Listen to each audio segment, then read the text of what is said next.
जय हिंद दोस्तों। स्वागत है आपका अपने यूट्यूब चैनल 92 एजू पर। अभी तक आपने माइनर फिजिक्स की यूनिट 1 पढ़ ली है। आज हम स्टार्ट करते हैं माइनर फिजिक्स की यूनिट 2 को। तो ये हमारी माइनर फिजिक्स यूनिट 2 का सबसे पहला वीडियो है। तो बने रहिए वीडियो के अंत तक। चलिए शुरू करते हैं। तो आइए सबसे पहले हम जान लेते हैं, जो कि आज का हमारा टॉपिक है द्रव्यमान केंद्र। तो सबसे पहले हम जानते हैं द्रव्यमान केंद्र होता क्या है और इसकी ज़रूरत हमें क्यों पड़ी फिजिक्स में।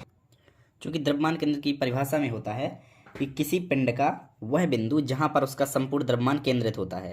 परिभाषा तो हमने पढ़ ली। अब जानते हैं हम द्रव्यमान के प्रैक्टिकली क्या होता है, किस प्रकार, मतलब इसका यूज़ क्यों हुआ, हमें ज़रूरत क्यों पड़ी इसकी, ये जानते हैं हम इसमें। तो देखो, सबसे पहले हम कोई रेखी गति लेते हैं। जैसे मान लो कोई एक ये वस्तु है, ये इस प्रकार से इस दिशा में गति कर रही है, ठीक है। तो इस दिशा में गति करी, कुछ भी इसकी स्पीड है उससे हमें कोई मतलब नहीं। इस दिशा में गति की मतलब इसका जितने भी इसमें कण हैं वो भी इसी दिशा में गति कर रहे हैं। जो गति पिंड की होगी वही गति इन कणों की भी होगी। मतलब जिस प्रकार की गति भी पिंड करेगा उस प्रकार की गति कण करेगा। मतलब हम एक कण को लेकर, एक कण की गति को बताकर संपूर्ण पिंड की गति बता सकते हैं। अगर हमारे पास कण की गति है या फिर कण का जो जैसी भी गति कर रहा है, कण की हमें स्पीड पता है तो पूरी पिंड की भी वही स्पीड होगी। इस प्रकार से हम पिंड की स्पीड तो बता सकते हैं। लेकिन अगर हमारा कोई पिंड, मान लो पिंड है, ये इस प्रकार से ऐसे घूर्णी गति कर रहा है, इस दिशा में इस प्रकार से गति कर रहा है, ठीक है। तो इस दिशा में ये पिंड गति की, तो इसका जो जैसे ये सेंटर हो गया, तो बिंदु एक यहाँ पर होगा, इसके कुछ बिंदु इसके यहाँ पर होंगे, इस प्रकार से। तो इसके हम किसी, मान लो इस बिंदु को हमने ले लिया तो इसकी दूरी कम है, मतलब इस बिंदु की स्पीड थोड़ी अधिक होगी और इस बिंदु की स्पीड थोड़ी, इस कण की स्पीड थोड़ी तेज़ होगी। या फिर इस वाले को थोड़ी अधिक चक्कर लगाना पड़ेगा और इस वाले को कम चक्कर लगाना पड़ेगा। मतलब अगर हम घूर्णी गति की बात करें तो हम ऐसा कोई भी बिंदु नहीं मान सकते जिसको लेकर हम पूरे पिंड की गति बता सकें। रेखी गति में तो हम कह सकते हैं कि कोई भी बिंदु ले लो, जो उसकी गति होगी वही पूरे पिंड की गति होगी। लेकिन घूर्णी गति में हम ऐसा नहीं कर सकते कि कोई हम कण ले लें और पूरे पिंड की गति बता दें कि इस स्पीड से जा रहा है। तो इस चीज़ को दूर करने के लिए हमने एक ऐसे बिंदु की कल्पना करते हैं जो उसके केंद्र में होता है, सेंटर में, जो पिंड की संपूर्ण पिंड की गति बता सके। एक ऐसे बिंदु की कल्पना करते हैं जो कि उस पिंड की गति या फिर उसका व्यवहार बता सके, किस प्रकार से व्यवहार कर रहा है, कैसी गति कर रहा है, जो कुछ भी वो बता सके। उस बिंदु को हम कहते हैं द्रव्यमान केंद्र। इसलिए हमें घूर्णी गति में पिंड की एक कण को लेकर पूरे पिंड की गति बताने के लिए द्रव्यमान केंद्र की आवश्यकता पड़ी। ये यूज़ है, इसलिए हमने द्रव्यमान केंद्र की आवश्यकता पड़ी, तब खोजें हुई बहुत। हाँ, तो अभी हमने पढ़ लिया है कि द्रव्यमान केंद्र होता क्या है। देखो, द्रव्यमान केंद्र की नॉर्मली परिभाषा अगर आए तो ये लिख देना कि किसी पिंड का संपूर्ण द्रव्यमान जिस बिंदु पर केंद्रित होता है, या पिंड या निकाय का संपूर्ण द्रव्यमान जिस संपूर्ण द्रव्यमान जहाँ केंद्रित माना जा सकता है, उस बिंदु को हम कहते हैं द्रव्यमान केंद्र। अब हमारा द्रव्यमान केंद्र के 3 टॉपिक हैं। एक है द्रव्यमान केंद्र का स्थिति सदिश, मतलब पोजीशन वेक्टर। फिर स्थिति सदिश मतलब जो भी, जैसे कोई बिंदु है उसका मूल बिंदु के सापेक्ष सदिश क्या, स्थिति सदिश कहलाता है। ये तो ठीक है, पहली वीडियो में सबसे पहले। और द्रव्यमान केंद्र के निर्देशांक, और हमारा तीसरा है द्रव्यमान केंद्र की गति का समीकरण। तो सबसे पहला पढ़ते हैं द्रव्यमान केंद्र का स्थिति सदिश। इसके लिए हम सबसे पहले एक चित्र बना लेते हैं, फिर बताता हूँ मैं। हाँ, तो ये हमारा एक चित्र बन गया द्रव्यमान केंद्र की पोजीशन वेक्टर निकालने का। इसमें देखो M1 और M2 दो कण हैं। मान लो एक ये कोई पिंड है ऐसे, इस प्रकार से। तो इसमें एक कण हमने M1 मान लिया, एक कण M2 मान लिया। मतलब ऐसे मान सकते हैं एक कण ए बी जिसका एक का द्रव्यमान है M1, इस कण का द्रव्यमान है M1 और इस कण का द्रव्यमान है M2। और ये हमारा सेंटर ऑफ मास, मतलब CM, इसे CM से व्यक्त करते हैं। और इसका M1 का जो पोजीशन वेक्टर है वो है R1 वेक्टर, M2 का पोजीशन वेक्टर R2 वेक्टर, और इसका पोजीशन वेक्टर, द्रव्यमान केंद्र का position vector capital R CM vector हम प्रदर्शित करते हैं। तो हमें निकालना है किसका, कैपिटल R CM वेक्टर का मान, मतलब द्रव्यमान केंद्र का स्थिति सदिश निकालना है हमें। तो चलिए निकालते हैं हमें द्रव्यमान केंद्र का स्थिति सदिश। तो द्रव्यमान केंद्र का स्थिति सदिश निकालने के लिए सबसे पहले हम द्रव्यमान केंद्र से M1 का स्थिति सदिश, मतलब इससे द्रव्यमान केंद्र से M1 का स्थिति सदिश और द्रव्यमान केंद्र से M2 का स्थिति सदिश, सबसे पहले हम ये निकालेंगे। हमें ये चाहिए। तो सदिशों में हमने क्या पढ़ा है, त्रिभुज नियम में, ये प्लस ये इक्वल टू ये, इस प्रकार से पढ़ा ना। ये वाला वेक्टर प्लस ये वेक्टर इक्वल टू ये वेक्टर, इस प्रकार से। अब देखो, CM के सापेक्ष M1 का पोजीशन वेक्टर, ठीक है। तो ये मतलब ये RCM वेक्टर हम इस दिशा में ले, चूँकि दिशा डायरेक्शन ये है RCM की, लेकिन हम डायरेक्शन ये ले रहे हैं, इसलिए माइनस में लिख दो आराम से, R वेक्टर CM, ठीक है। ये हो गया माइनस में, और ये यही डायरेक्शन है इसलिए ये प्लस में होगा। R1 वेक्टर इक्वल टू ये वाला वेक्टर जो इसका CM के सापेक्ष M1 का स्थिति सदिश है ये होगा। इसी प्रकार से हम M2 का निकालेंगे तो minus RCM vector plus R2 vector equal to ये वेक्टर CM से M2 का पोजीशन वेक्टर क्या होगा, minus R vector CM plus R2 vector, इस प्रकार से होगा। अब हमने CM से M1 का स्थिति सदिश निकाल लिया और CM से M2 का स्थिति सदिश निकाल लिया। अब देखो अब क्या करेंगे हम, नहीं देखो हमने इसे हमने पहले लिख लिया है, ये प्लस का है इस पहले लिख लिया, जो माइनस का उसे हमने बाद में लिख लिया। सेम इसी प्रकार हमने यहाँ किया है, इसे हमने पहले ये जो प्लस का इसे आगे लिख लिया वैसे बाद में लिख लिया। अब देखो यहाँ पर अब संतुलन की अवस्था में आघूर्ण का सिद्धांत, हम इसमें संतुलन की मतलब मान लिया। देखो संतुलन की अवस्था है यहाँ पर, जैसे अब एक ऐसे पेन है, अब ऐसे हमने ये संतुलन मतलब ये ऐसे रुका हुआ है पेन, इसे क्या संतुलन की अवस्था।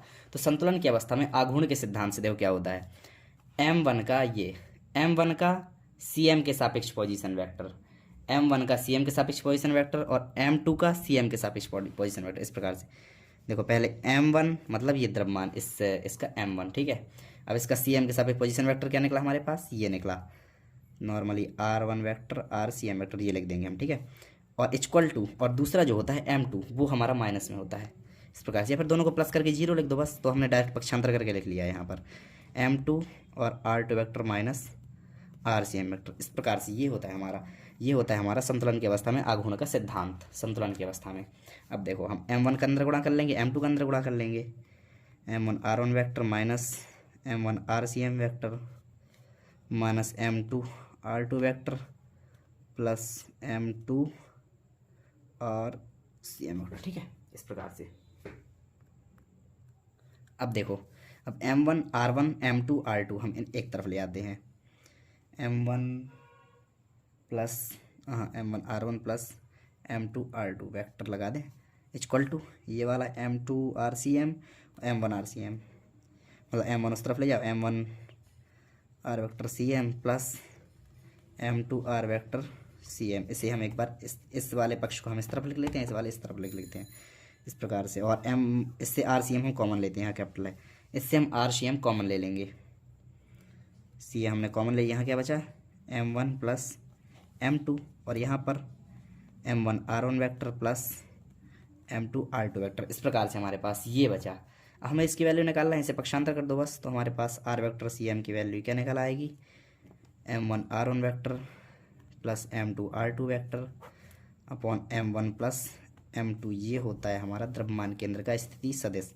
ये हमारा कंप्लीट हुआ। सबसे पहला इसमें जो था, जो हमारे पहला, जैसे द्रव्यमान केंद्र हमें 3 चीज़ पढ़नी है, एक पोजीशन वेक्टर, एक उसके निर्देशांक और एक उसकी गति का समीकरण। तो हमारा पोजीशन वेक्टर कंप्लीट हो गया। अब हम पढ़ेंगे द्रव्यमान केंद्र के निर्देशांक। हाँ तो सुनो, अब द्रव्यमान केंद्र के निर्देशांक में हमने एक चित्र बनाया। ये चित्र में देखो हम बता रहा हूँ, इसमें 2 x और y 2 अक्षें हैं, ये है मूल बिंदु हमारा, और ये है एक पिंड। इस पिंड में, उसमें हमने पिछले वाले में 2 कर लिए थे, M1 और M2, इसमें हम n कर ले रहे हैं, M1 M2 Mn। M1 इसका पोजीशन वेक्टर R1 वेक्टर है, M2 इसका पोजीशन वेक्टर R2 वेक्टर है, ये हमारा द्रव्यमान केंद्र, इसका position vector capital RCM vector है, और ये हमारा nवां कण है जिसका जो Mn है, मतलब इसका द्रव्यमान Mn है, और इसका पोजीशन वेक्टर Rn वेक्टर है। तो अभी हमने देखो, सबसे पहले हम क्या लिखेंगे, द्रव्यमान केंद्र का स्थिति सदिश R vector CM। R vector CM क्या है, अभी हमने पीछे ही निकाला है, वो हमारा 2 कणों के लिए था, M1 R1 vector plus M2 R2 vector बटे M1 प्लस M2। ये हमारा n कणों के लिए, नॉर्मली लिख दो, M1 R1 vector plus M2 R2 vector plus dot dot Mn Rn vector. क्या है, 2 कणों वाला लगा दो, n कणों के लिए कोई दिक्कत नहीं है, M1 प्लस M2 n कणों के लिए ही हमने निकाला, सिर्फ 2 कण लिए थे उसमें। हाँ तो ये हमारा द्रव्यमान केंद्र का स्थिति सदिश। अब सब हम कणों का अगर द्रव्यमान जोड़ दें, पूरे M1 M2 M3 dot dot करके Mn तक अगर जोड़ दें तो क्या बन जाएगा, पूरा पिंड, मतलब पूरे पिंड का द्रव्यमान। और माना पूरे पिंड का द्रव्यमान है हमारा M, पूरे पिंड का द्रव्यमान M, तो RCM vector equal to R1 vector plus M2 R2 vector dot dot Mn Rn vector upon capital M। अब देखो ये कैपिटल M, हम इसे इस तरफ पक्षांतर कर लेंगे, M RCM वेक्टर। यहाँ पर हमारे पास क्या वही बचेगा, बस ऊपर वाला अंश है जो हमारा वही बचेगा, plus M2R2 vector plus dot dot MNRN vector. अब सुनो ध्यान से, जो हम निर्देशांक लेते हैं, निर्देशांक हमारे कैसे होते हैं, x y z इस रूप में होते हैं ना हमारे निर्देशांक। और हमें क्या निकालना है, द्रव्यमान केंद्र के निर्देशांक RCM वेक्टर, ठीक है, इसके निर्देशांक। तो हम मान लेते हैं, माना R वेक्टर CM, इसके निर्देशांक क्या है, इसके निर्देशांक है capital X CM, capital Y CM, capital Z CM, ये हमने मान लिए। हमें निकालना है, मतलब किसका मान निकालना है, capital X CM, capital Y CM, capital Z CM के मान। इसमें हमें ये चीज़ निकालनी है। अब देखो यहाँ पर, अब आर वेक्टर को हम क्या लिखते हैं, आर वेक्टर को हम normally x i cap small x plus y j cap plus z k cap, इस प्रकार से हम आर वेक्टर लिखते हैं। तो r one vector normally x one i cap plus y one j cap plus z one k cap. इसी प्रकार से r two vector x two i cap. हाँ, इस प्रकार से हमारा हो जाएगा। आर एन वैक्टर हमने x n y N Z N इस रूप में लिख लिया है। अब देखो, अब यहाँ पर जो आर सी एम वैक्टर का ये है मान, हमने ये ले लिया कि उसके निर्देशांक ये है, और R vector R two R three R N हमारे पास ये मान आ गया। इसको नॉर्मली हम समीकरण एक कैसे लिख देते हैं, समीकरण एक में हम ये सब जितने मान हैं हमारे पास ये सब हम इसमें रखते हैं इस प्रकार से। देखो, और इसका जैसे हमने अब कैपिटल आर सी एम का भी हमें लिखना है, capital r vector c m इसके लिखना है, तो इसके भी normally i cap capital x C m plus j cap capital y C m plus k cap capital z C m, इस प्रकार से लिख दो इसके द्रव्यमान केंद्र की स्थिति इसके। और जितने भी ये हमारे पास ये चार मान जितने निकले हैं ये सब हम समीकरण एक में उठाकर रख देंगे। हाँ, अब देखो यहाँ पर हमने इसके जितने भी ये मान हमारे पास निकले थे आर वेक्टर के, ये सब हमने समीकरण एक में ऊपर दिखाया था, अभी समीकरण एक में हमने रख दिए हैं। अब देखो, अब अगर हम इसका m1 का अंदर गुणा करें, सिर्फ सोचने के लिए कह रहा हूँ, करना नहीं हमें, सिर्फ सोचो, अगर हम m1 का अंदर गुणा करें तो हम mx1 आई कैप, इसी प्रकार यहाँ पर m2x2 आई कैप, यहाँ पर mnxn आई कैप, मतलब आई कैप के साथ m1x1 m2x2 mnxn, मतलब जितने mx जितने भी रहेंगे 1 1 1 2 3 ऐसे वाले, वो सब आई कैप के साथ रहेंगे। मतलब अगर हम सबसे आई कैप कॉमन ले लें तो हमारे पास क्या बचेगा, m1x1 plus m2x2 plus dot dot mnxn, ये बचेगा हमारे पास आई कैप के साथ, इतने सबके गुणांक रहेंगे। इसी प्रकार से हमारे पास जे कैप के यहाँ m1 y1 जे कैप m2 y2 जे कैप ऐसे रहेंगे, तो m1 y1 plus m2 y2 plus dot dot mn yn। इसी प्रकार से जो हमारा जेड कैप होगा वो भी m1 z1 plus m2 z2 dot dot mn zn, इस प्रकार से ये हमारे पास ये होंगे। ये तो यहाँ पर समझ में आ गया, देखो। और ये जो हमारा कोष्टक है ये m है, इसका भी हम अंदर गुणा कर लेते हैं, तो क्या होगा m x c m i cap को हम आगे लिख लेते हैं i cap plus j cap capital M y c m plus k cap capital M z c m, ये हमने कैपिटल M का अंदर पूरे में गुणा कर लिया है। अब आई जे के इस तरफ है और आई जे के इस तरफ है तीनों, तो आई जे के हम गुणांकों की तुलना कर देंगे। आई बराबर, तो इनके ये भी बराबर, इसलिए ये बराबर ये बराबर, इन तीनों को हम ऐसे बराबर करके लिख देंगे। देखो, जो हमने सबसे पहला हमारा आई कैप का गुणांक है उसकी तुलना की है, फिर जे कैप और के कैप बाद में बता रहा हूँ। अभी आई कैप गुणांक की तुलना की, हमें क्या चाहिए, शुरू में बताया था मैंने, एक्स सी एम वाई सी एम और जेड सी एम के मान। तो एक्स सी एम का मान कैसे मिलेगा, जब हम एम को इस तरफ पक्षांतर करेंगे, तो नॉर्मली पक्षांतर कर दो एम को इस तरफ, m1 x1 plus m2 x2 plus dot dot mn xn, इसको पक्षांतर किया, यहाँ पर क्या आएगा, यहाँ पर नीचे m आ जाएगा। अब देखो, इसे हम सिग्मा लगा कर लिखेंगे। अब सिग्मा किस प्रकार लगाएंगे, देखो, इस सिग्मा लगा कर लिख दिया, और यहाँ पर लिखेंगे m i x i। अब देखो i क्या है, i है 1 से n तक, i का मान क्या है 1 से n तक, नॉर्मली लिख दो i इक्वल टू 1 से n अपॉन कैपिटल M। ये देखो सिग्मा लगाना बनना चाहिए। आई का मान 1 से n है, अगर आई का मान अलग होता और जे का यहाँ m1 x2 ऐसा होता तो mi x j लिखते, और आई इक्वल टू इतने से n और j इक्वल टू इतने से n, इस प्रकार से हम लिख देते बस। ये हमारे पास क्या निकल आया, एक्स सी एम का मान, देखो ये हमारे पास एक्स सी एम का मान निकल आया। अब इसी प्रकार हमें वो जे कैप के गुणांकों की तुलना नहीं करनी, इसी प्रकार करके लिख देंगे हम सिमिलरली, ठीक है। इसी प्रकार करके वाई सी एम की हमारे पास क्या वैल्यू आएगी, sigma M I Y I equal to 1 से n अपॉन कैपिटल M, ये हमारे पास वाई सी एम की वैल्यू आ गई। इसी प्रकार से हमारे पास जेड सी एम की वैल्यू आ जाएगी, और ये हमारे निकल आए जो हमें सबसे पहले निकालने थे, निर्देशांक द्रव्यमान केंद्र के कोऑर्डिनेशन। ये हमारे पास तीनों, देखो तीनों निकाला है हमारे पास, XCM, YCM और ZCM। तो ये हमारा जो दूसरा टॉपिक है द्रव्यमान केंद्र का वो भी कंप्लीट हो गया। अब देखो अब तीसरा टॉपिक हमारा क्या है। अब देखो हमारा तीसरा टॉपिक है द्रव्यमान केंद्र की गति का समीकरण। तो द्रव्यमान गति के समीकरण के लिए जो हमने अभी पहले डायग्राम बनाया था, ये वाला, ये ऊपर, बस ये वाला डायग्राम हमें बनाना है यह द्रव्यमान केंद्र की गति के समीकरण में, यहाँ पर बना लेना अपना। अब देखो द्रव्यमान केंद्र की गति का समीकरण सबसे पहले हम क्या करते हैं, डायग्राम के बारे में ये लिख देना कि एक पिंड है, इसमें द्रव्यमान M1 M2 dot dot Mn के कण हैं, Mn द्रव्यमान के कण हैं, इनकी स्थिति सदिश ये हैं, चूँकि हम जानते हैं कि R वेक्टर Cm का मान क्या होता है, M1 R1 वेक्टर, मतलब ऐसा लिख देना, M2 R2 वेक्टर। अब देखो यहाँ शुरू dot dot Mn R vector, ये RCM वेक्टर का मान होता है, और अपॉन में M1 plus M2 dot dot Mn होता है। इन सब का योग मैंने अभी बताया है क्या होता है, कैपिटल M, मतलब छोटे छोटे कण मिलकर क्या बनाते हैं, पूरा पिंड बनाते हैं, M2 R2 vector plus dot dot Mn R vector, और अपॉन कैपिटल M आ जाएगा।